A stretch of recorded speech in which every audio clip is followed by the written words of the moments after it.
Hi friends, అందరికీ welcome back to our channel YR kitchen and vlogs. ఇవాళ ఒక మంచి హెయిర్ ఆయిల్ అయితే మీకు షేర్ చేస్తానండి. ఇది ఎండాకాలంలో బాగా చలువ చేస్తుంది, మనకు చాలా బాగా పనిచేస్తుంది.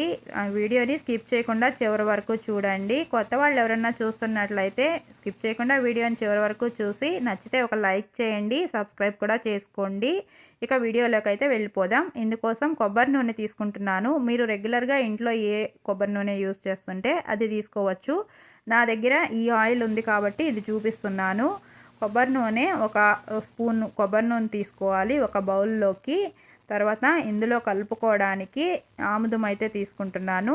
ఇది చిట్టి ఆముదము, ప్రొవిజన్ షాప్లో అడిగితే దొరుకుతుంది. 50 రూపీస్ అలా ఉంటుంది. ఇది పిల్లలకు కడుపులోకి అరుగుదల కోసం పెడతారండి. చాలా ప్యూర్గా ఉంటుంది. చిన్నపిల్లలకి యూస్ చేస్తారు కాబట్టి అందులో నో డౌట్. ఇది చాలా బాగుంటుంది. మామూలుగా ఆముదం అని అడిగితే దీపం కోసం యూస్ చేసే ఆయిల్ ఇస్తారు, అది అస్సలు ప్యూర్గా ఉండదు. ఇదైతే చాలా ప్యూర్గా ఉంటుంది, అందుకే నేను ఇది యూస్ చేస్తాను. ఇక ఇందులో ఒక హాఫ్ స్పూను ఆముదం వేస్తున్నాను. కొబ్బరి నూనె ఎంత తీసుకుంటామో దాంట్లో సగము ఆముదం తీసుకోవాలి. ఈ రెండు బాగా మిక్స్ చేసుకున్న తర్వాత ఇందులో పచ్చకర్పూరం కలుపుతున్నానండి. పచ్చకర్పూరం మనందరికీ తెలుసు కదా, వంటల్లో కూడా యూజ్ చేస్తాం కదా. ఇది యాంటీ ఫంగల్ ఇంకా యాంటీ బ్యాక్టీరియల్గా పనిచేస్తుందండి. చాలా మంచి స్మెల్ వస్తుంది, బాగా యూజ్ అవుతుంది. ఇది వర్షాకాలంలో అలా బ్యాడ్ స్మెల్ రాకుండా కూడా బాగా యూజ్ అవుతుంది. పేలు చుండ్రు లాంటివి కూడా అస్సలు ఉండవు, ఉన్నా కానీ తగ్గిపోతాయి. ఇవి ఇలా ముక్కలు ముక్కలుగా వస్తాయి కదా. ఒక చిన్న ముక్కను తీసుకొని ఇందులో యూజ్ చేస్తున్నాను. మనం కొంచెం క్వాంటిటీ ఆయిలే తీసుకున్నాం కదా, చిన్న ముక్క అయితే సరిపోతుంది. మిగతాదంతా డబ్బాలో వేసేస్తున్నాను.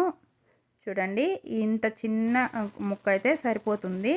ఇంకా కొంచెమైనా కానీ సరిపోతుంది. మంచి స్మెల్ వస్తుందండి ఆయిల్. ఇది ఇలా చేత్తో నలిపితే పౌడర్ అయిపోతుంది. ఆయిల్లో బాగా మిక్స్ చేసేసుకోవాలి. తర్వాత ఈ మిశ్రమాన్ని అంతా కొంచెం గోరువెచ్చగా చేసుకొని అయినా యూస్ చేసుకోవచ్చు, లేదంటే ఇలా బాగా మిక్స్ చేసేసైనా యూస్ చేసుకోవచ్చు. గోరువెచ్చగా చేసుకుంటే ఇంకా మంచిదండి హెయిర్కి. ఓపిక ఉంటే అలా అయినా చేసుకోవచ్చు, లేదంటే ఇలా బాగా మిక్స్ అయ్యేలాగా కర్పూరం అంతా ఆయిల్లో కలిసిపోయేలాగా ఇలా నీట్గా కలిపేసుకొని తలకైతే అప్లై చేసుకుంటే చాలా మంచిగా యూజ్ అవుతుంది. ఇలా ఈ ఆయిల్ అయితే పేలు చుండ్రు అవేమీ లేకుండా చాలా బాగా పనిచేస్తుంది. ఈ ఎండాకాలంలో చాలా రిఫ్రెషనర్గా కూడా పనిచేస్తుంది. మనం కొన్ని ఆయిల్స్ కొంటుంటాం కదా, చాలా స్మెల్ వస్తూ ఉంటాయి. అలాంటి వాటిల్లో ఇలాంటివే కలుపుతారండి. ఒకటేసారి ఇలా మిక్స్ చేసుకొని రోజు మిక్స్ చేసుకోలేకపోతే ఇలాంటి బాటిల్స్లో పోసుకొని స్టోర్ చేసుకోవచ్చు. కొబ్బరి నూనె తీసుకొని అందులో సగం ఆముదం తీసుకొని కొంచెం పచ్చకర్పూరం వేసి బాగా మిక్స్ చేసేసి గోరువెచ్చగా చేసేసి చల్లారిన తర్వాత ఇలాంటి బాటిల్లో పోసుకొని పక్కన పెట్టుకుంటే వాడుకోవడానికి చాలా కంఫర్ట్గా ఉంటుంది. ఇలా కోంబులాగా ఉన్న బాటిల్స్ అయితే పుర్రెకి డైరెక్ట్గా మంచిగా అప్లై చేసుకోవచ్చు. నా దగ్గర ఉంది కాబట్టి చూపిస్తున్నాను, లేదంటే మీరు నార్మల్ బాటిల్లోనే పోసుకొని యూస్ చేసుకోవచ్చు. ఇదైతే ఇలా డ్రాప్స్ లాగా డైరెక్ట్గా పుర్రెకి స్ప్రెడ్ అవుతుంది, వాడుకోవడానికి కంఫర్ట్గా ఉంటుంది. అంతేనండి, ఆయిల్ చాలా బాగా పనిచేస్తుంది. ఖచ్చితంగా ట్రై చేయండి, రిజల్ట్స్ మీకే తెలుస్తుంది. వాడిన తర్వాత ఎలా ఉందో నాకు ఖచ్చితంగా కామెంట్లో చెప్పండి. చూస్తున్నారు కదా, ఇలా మిక్స్ చేసుకొని బాటిల్లో పోసుకొని యూస్ చేసుకోవాలి. వీడియో నచ్చితే ఒక లైక్ చేయండి.